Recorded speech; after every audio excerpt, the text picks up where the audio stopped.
All good? All good, yeah. Ladies and Dahl, Fight Connect TV. It's on at Team Rhino HQ with the boss, head coach here, Andy Ryan. How are you? Good, Lydia, always. I'm always good, you know that. I know you are. So listen, little catch up. You're just back from the IMAF European Championships. Proud enough? Yeah, it was good. Very novice team we brought over. Any of the ones that medalled were experienced fighters, as you know, and it was always going to play it like that. But the game is changing. It's not Saturday night competitive MMA. It's tactical now. It's guys are playing the game. So the big teams, the Russians, the Bahrainians, Ukrainians, don't get any damage. Yeah. The first few fights, they can't afford to. You can't afford to take damage in the first fight. A fine example of that would have been the Dino's guy. Alex? No, the other guy, the Polish guy. Very good. Emil? Yeah. Tough as nails. Had a war with Patrick Dahan, and then next day was sick. Couldn't medically pass it. You know, where the Russians will go out and they'll throw a little bit of boxing, take you down, hold you down, wind around. They just wind around, move on to the next day. No damage. You can't go out there and take punishment the first day. It's a long, long week. So it's tournament MMA. So we got to learn how to adapt to that. Yeah. Is that a good thing for the sport? Yeah, I think so. It's making it. Yeah, it's making the sport out of it. You know, and guys are getting plenty of fights in the week. What I always try and do is I try and have a look and see what teams are doing well and coming up. So the Swedish are always there. I watched Great Britain team. They've actually have a Welsh team now, which is separate. But the Great Britain team themselves had a lot of young girls in, and they took medals in the girls section, which is very good. It's something the Irish should look at. Yeah. You know, there's a target, a new place with loads of young, good Thai boxing and jiu-jitsu girls here in Ireland. Get them into the MMA. That's a target we should look at. And I always look at the teams coming up. The Ukrainians are very good this year, and for the Spanish stuck out to me. So I went and spoke to the Spanish coach. I don't think they took any golds, but they took a few silvers and bronze. So I asked them what were they doing, and they said they're mostly a jiu-jitsu boxing background, so like traditional type of MMA type of stuff. But what they've done all year was they went and trained with the national judo team and wrestling team, not to become wrestlers or judo players, just to get used to fighting, wrestlers and take them. Because the French team were there as well, had a lot of judo players in the team.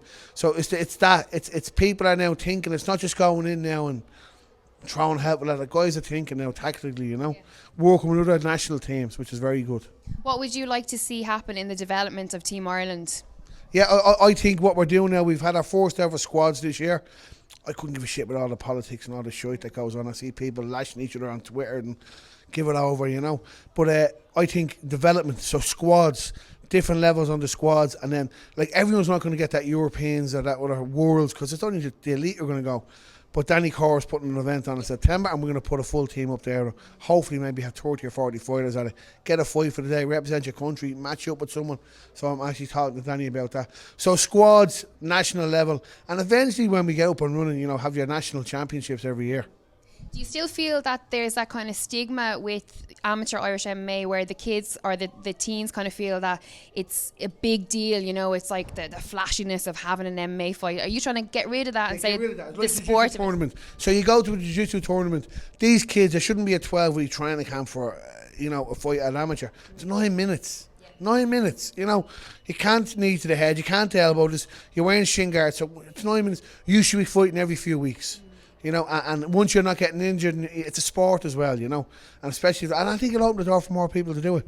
Definitely. We need more girls doing it. Definitely. I think. Talking about girls, your own girl here, Nadine, obviously taking home a silver medal, taking out the world champion from last year in her first fight. Yeah, that was Nadine's first MMA fight. But she's a good jiu-jitsu player and she trains MMA. Just she's so light, we can't get her fight in Ireland. So we threw her in the deep end. She actually entered the juniors, but there was no juniors at her weight.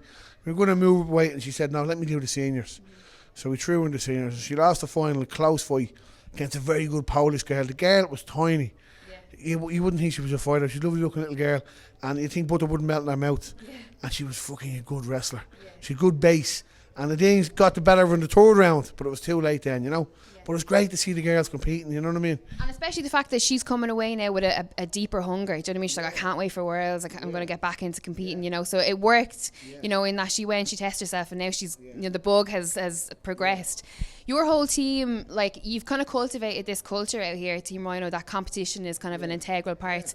there's a lot of gyms that will kind of not envy that, but will wonder, how do you instill that? Because it seems to be a lot of people are trying to get people to compete. Like, it doesn't matter how old you are, or you know how fit you are, or what age you are. It's martial arts. It's, you know, people doesn't. It doesn't have to be the Paul Redmonds and the Neil Series, and you know, that's an elite of stuff. You know, it's a sport as well. So you need everybody. So we try and push everyone to compete. We're not as busy as we used to be. We're trying to push it again now with these jiu-jitsu tournaments, trying to get the MMA lads competing. Because we slacked off a little bit. Now, a fine example of that is of sport MMA, and probably one of the most successful clubs around is Dino's. Yeah. CMAC, you know. Yeah. And people like, Dino was at that European Championships there with us. That's his 5th or 6th IMAF event. So he knows how it plays out. His guys always do well. He's medalists in Worlds and Europeans. So he's one for us to look at. Yeah. Fellas have to get off the high horse and say, oh, hang on, what's he doing there? Dino creates a very good environment. Very like us, family oriented. He actually looks after all them guys. He's like a big daddy to them, you know. But he's very experienced on that scene. And a lot of people in Ireland don't understand that and don't respect that.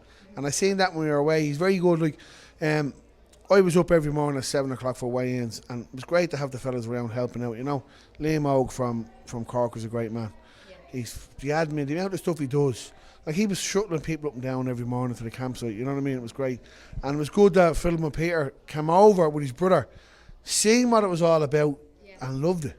And can't wait to get involved. So that's another one to be involved with, you know. I think it's important that we start to recognise all these people that are in the background that are, like, you know, really supporting the growth of the sport. Yeah, well, like, I'm sort of, I bleeding hate committees and all, and they taught me to go back onto the committee. Well, I was just about to say, you did, you were left, you hang up the hat. Because, you know, something I don't like, I get on well with the other guys who are part of the association, and I don't like being in the middle of people arguing, and I say, you know, let's just come and train and roll. You know what I mean? It's like, you don't see it in jiu-jitsu. Yeah. MMA seems to be a big thing at the moment.